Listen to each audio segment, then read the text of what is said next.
This one we finished this one right before we went to Germany. This was the second to last song we recorded. The song, it starts out the album, it's the vulnerable song on the album where you're thinking, I want to become all that I can, so I'm coming closer to God, but it's hard and there's things that are scary and things that get in the way, but I want to do this. I want to not settle. I want to become all that I can. So it's just like, it sets the mood for the rest of the album, I think, the intro. And really it is, it's an intro. It's an introduction to the rest of the album. So I love that it starts out that way. It's just, you just feel the vulnerability. How do you say that word? The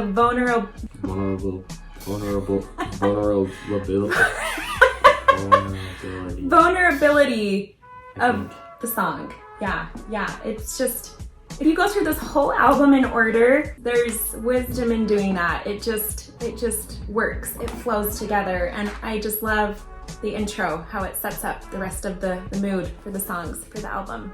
There are some things I wish I could change in it, but overall it's probably my second, or it's definitely my top 3 songs.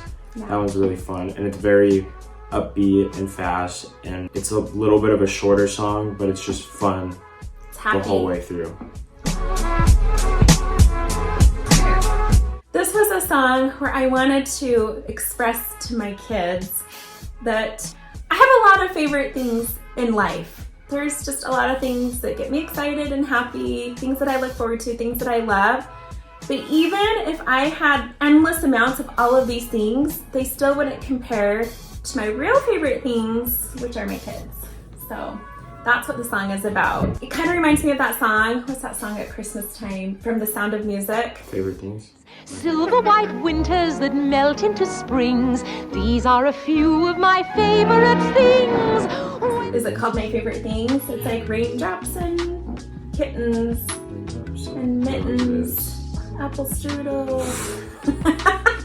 These are a few of my favorite. I think a lot of artists have done like different covers of that and remakes of it over the years, but it kind of reminds me of the message of that song, except for it takes it a step further, and it's like, yeah, these are all my favorite things, but what I like even more is you.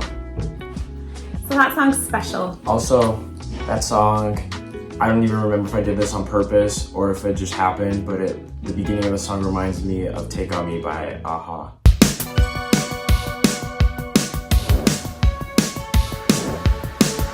Oh yeah.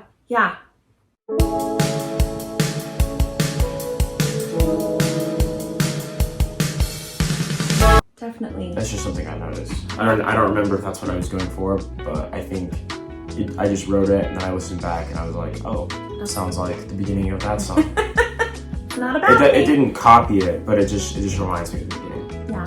I wanted to just put out a lyric video before we went to Germany. So I just put together random video stock of just what I was feeling and hearing and seeing in my mind.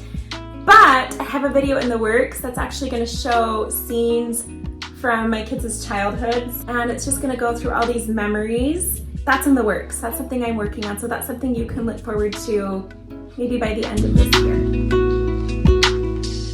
This is my least favorite song on the album, but that's not like a bad thing. Mine too. Yeah, and that's the song that you wrote on a little old piano keyboard. Yeah.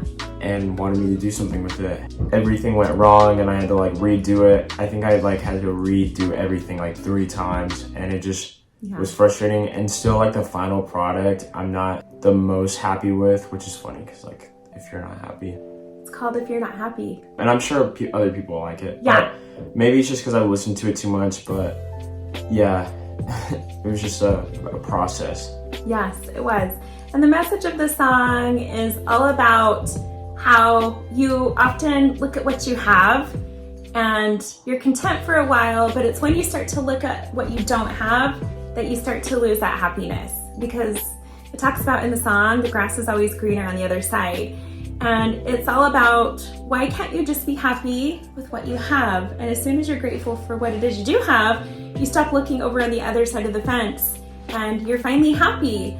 So that's what we call it, If You're Not Happy.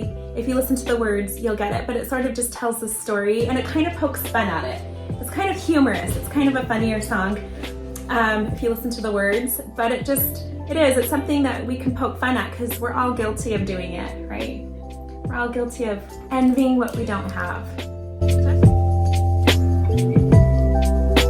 Just Shine is about how life goes by too fast, and it feels like every day it's going by even faster, and you just want to stop time.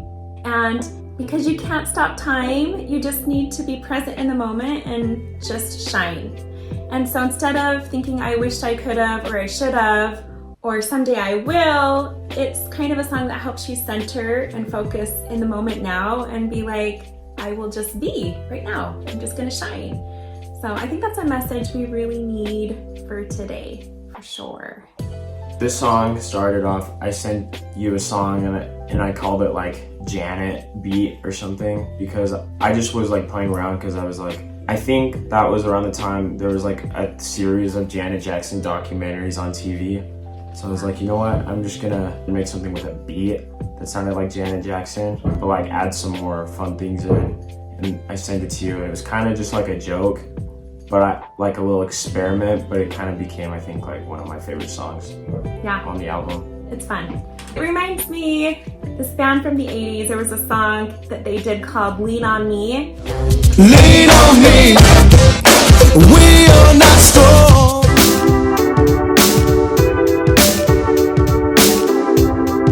Yeah, so it takes me back to elementary school. I remember when the high school kids came to our elementary school and it was like Say No to Drugs week. It was like just say no. And so they did this skit after they talked to us about how to say no to drugs. They did the skit and they did Lean on Me and they did the song and they all came walking up the stage and they walked around and gave all the kids high fives. So every time I would hear that song, I would see that in my mind and I would laugh. So it was hard for me to take the song seriously, but it's a fun song. Yeah. This was the first song we did. I wrote it at school, I think, and I'm 90% sure I wasn't even, that was before we even were gonna do a project, so I'm pretty sure I just already had the song. I really liked the instrumental, so I let you record it. When I first walked into the studio and he sampled some of this song for me, I remember thinking, I can totally hear Alphaville's Forever Young. Forever young, I want to be forever young.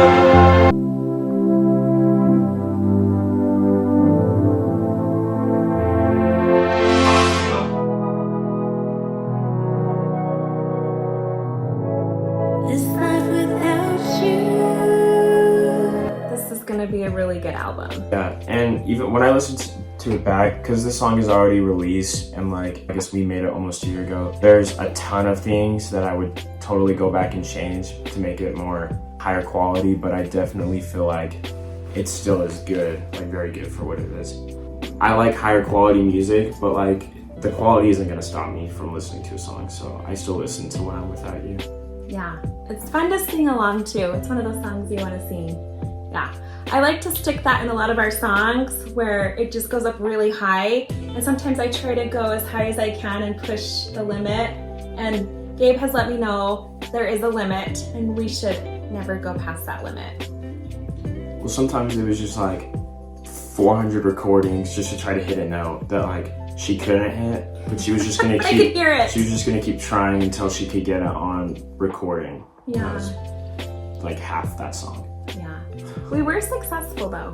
Which is funny because the opposite happened in Your Worth, where you tried to hit I couldn't go low enough because my voice is naturally high, but I could hear it going low in the song. Only Mariah Carey can do that. She can go really low and really high, and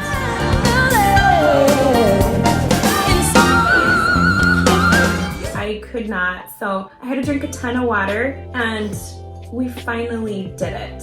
You probably thought it was impossible though, huh? When I'm Without You is about those times in your life when you feel really down and really low and you realize there's a difference. I don't think that the Lord ever leaves our side. I don't think that God ever leaves our side, but when we don't feel Him in our lives, it's because we've moved away from Him. And so the song is reflecting on all of those times when I'm without you, it's just not the same, and I notice a difference. So I'm gonna do all that I can to move back to you and be with you, because life is not the same when I'm without you. But I know a lot of people that will hear it will apply it to relationships in their life, right? People in your life that you care about, and how life isn't the same when you push those people away. That was filmed, I think all the videos you filmed so far are out west. West of where we live. This one wasn't super far west, but it was like on the outskirts of town, like right before it starts to turn into like nowhere. And so there's still houses very close by, but we kind of like snuck onto someone's farm, just on like the outskirts. Like we couldn't really tell if it was their land or not. There was a no trespassing sign. Yeah, but there wasn't a fence, and it was the side of the road, so it wasn't that. It was like 10 feet off the side of the road. Because there was like a big ditch. Yeah, so it was freezing cold, which is funny because I feel like we filmed that. Like it was in March. It feels like it was just barely that we filmed that, but yeah. And it's getting cold again, so it's funny. Yeah. But I filmed that, and I just kind of followed her around, and we did a few takes of all the way through the song, and it was just very, very cold.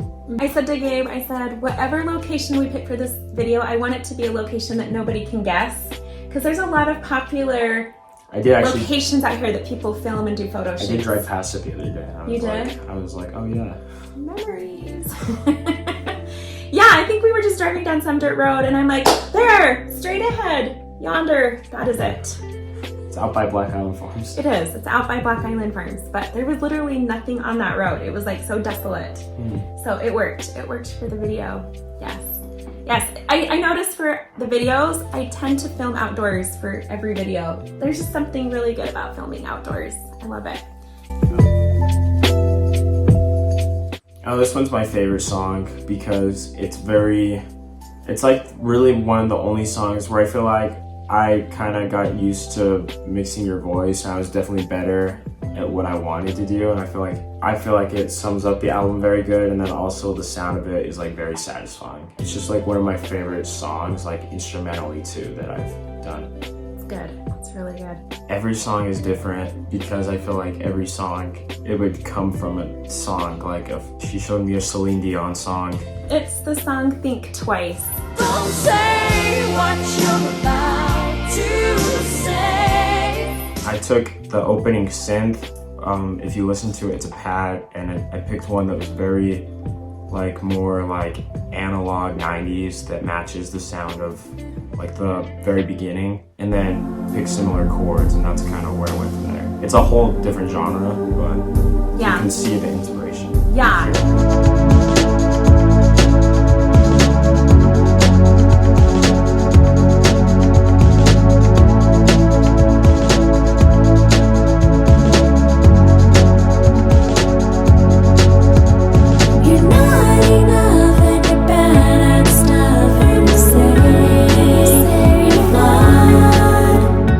The best song because it was the last song we did, so I feel like at the very beginning it was terrible. I didn't know how to record vocals, and it was kind of like just an experiment to see what I could do, and I'd never actually had to like really mix a song before. I'd taken a couple classes, but by the end you can kind of like see improvement, and that one is just my favorite one too. Yeah, it's very catchy.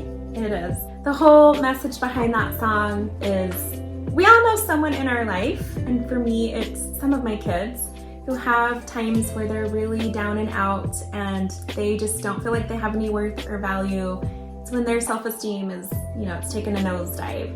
And so the message of this song is all about, I don't care what you think about yourself, I don't care what others out there think about you or tell you that you are or tell you what you're not, because what I see surpasses all of that. And I feel like that's the way the Lord sees us too. He sees us way better than we see ourselves. And so sometimes when I hear that song, I feel like it's God talking to me and saying, look, you look in the mirror and you see all of your imperfections, but you know what I see? I see something that's priceless, and the value you can't even comprehend. So it's just like a nice song to play in the car with somebody who's having a bad day and they're not really liking themselves. So I definitely recommend it for those moments. It's a good cloudy day song. It's a cloudy day song. If it's like cloudy and cold outside, I like to just like, if I'm like setting stuff up in my studio, I'll just like turn it on. Yeah, for sure. We have a couple songs out. We're working on an album, and hopefully once that comes out, hopefully we'll have a video and some shows. I don't know, it's just fun. It's kind of like, I've never actually been in the music industry till this year kind of, and I'm trying to meet people and get connections, just start figuring stuff out. And it's very fun. Yeah. I don't really know what I'm doing ever, but it's fun to learn every single day. That's the difference between Gabe and I, is he's gonna be performing. He has the end goal of performing. I just do stuff in the studio and put it out there for you to listen to in your car. Yeah. Yeah. He plays the drums, the electric guitar, A little bit. piano. I do play piano. Yeah. Any advice for anybody out there who wants to do what you're doing? Watch a lot of YouTube videos because I feel like YouTube videos are honestly so helpful. Yeah. When it comes to music, you can learn like so much from just a short YouTube video. Especially if there's a specific person that you like listening to, that maybe a guitarist or someone and you want to learn how to play like them, there's usually videos of them explaining stuff, or I don't know, you can kind of just do some research. Yeah. And it kind of inspires you to want to learn more. So don't try to be professional, because one thing I've learned is that you can be the best player, you can be the best at what you do, but like no one will want to listen to you. Like if you try to make everything super fancy, if you know the basics, you can get away with anything in music, really. Yeah, I think there were days I said that to him. I'm like, I don't mind a few imperfections in my voice and in the song because it feels more raw, and I like that. I feel like if a song is too manufactured, it doesn't. I always like more raw feel, rather like more like it feels like live and emotion rather than like perfect, like crazy guitar solos and people just showing off. It's like, what's the point? I don't want to listen to that. Yeah, or all those riffs where people just kind of, totally. One thing I do like working with Gabe though, just because I have to. I love working with someone younger like Gabe because he has a thing, like a knack for like current and modern sounds, which I wanted to put into my music, because I feel like a lot of songs these days that have positive messages or Christian undertones tend to be all the same. They're kind of boring. They're very safe. They stay within like a few. They're all the same. It sounds like you're listening to like Caleb or The Message, and it just feels like you're hearing the same songs being recycled over and over. And I didn't want that. I wanted modern, current sounds that are fresh, that I like, even some experimental sounds, but with the same message, right? So I really like that with Gabe, is because he is able to do that. He has the creativity, he has the courage to be able to step outside of the box. So I love that. Which was your first album? That was the name of my first album, Outside of the Box. But I will say, comparing this album today to all the music I've done in the past, there is a difference, and Gabe pointed it out. He said a lot of my older songs sound like they were all just recorded live. It's really expensive to get studio time, and so if you have a budget, you're like, you know what, when that budget runs out, the song has to be done. When the budget runs out, the album has to be finished. And so I remember feeling like, there's more I need to do with this album, and I need to change some things on the songs, but I couldn't because I ran out of money. So working with Gabe was nice because we could spread it out throughout the year, and I set the price. And he was willing to go above and beyond, like the extra mile, to make it something he could be proud of. So, but I needed to learn too, so it was necessary. Yeah, he got skills, mad skills. Go check out the album. It's called My Own Eden, and it's going to be available on all streaming services on November 22nd at midnight. So the morning of November 22nd. Just a couple of days before Thanksgiving. Yep. Go check out this album. Listen to it. Listen to Your Worth the most, because that's such a good song. Yes. I'll listen to them all, but like. And we'd love to hear what you think about it. Tell us what resonates with you, and that's the most rewarding part, is hearing what the listeners think. So thanks, you guys. This was tons of fun. It was fun talking about the album, and we hope you have an awesome Thanksgiving and an awesome year.